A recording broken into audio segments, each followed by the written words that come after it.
180 project go lives. I'd be remiss if I didn't ask you this question. You've had some level of success, because if your first 10 fail, they don't let you do 180. Give us a handful of things that that health IT can learn from your success. So we want to replicate your success over 180 project go lives. What would you tell us? Sure. I would say, it really gets down to demand management. No matter what else you're doing, you have to have a very strong governance process. So you're controlling the funnel.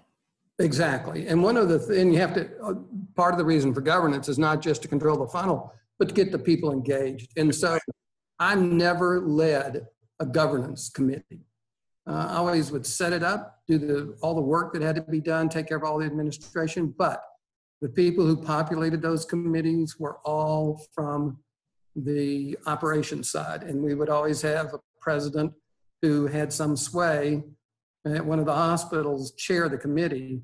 And interestingly enough, IT had no vote on any of the prioritization or project approvals.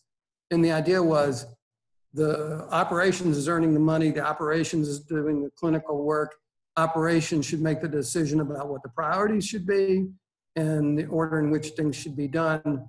Our job was to talk about what made sense, and there are some dependencies there, but having brilliant people working for you, as I have enjoyed my entire career, is the key.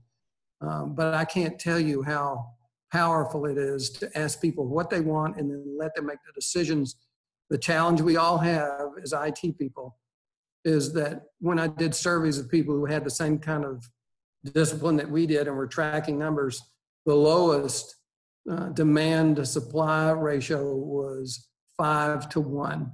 And people were sometimes at 16 to 1. So the idea is you cannot, there's an old, and I attribute this to Coach. No coach ever said this, but it sounds like something a coach would say. And I used to tell my staff all the time, you need to focus on this. We can do anything, we can't do everything.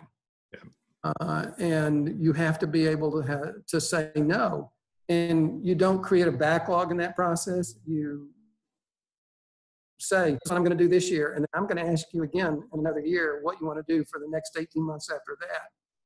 So that you don't have this heavy weight on the staff of IT or the organization. And because things change, as you know, every day in healthcare, and priorities will shift from year to year.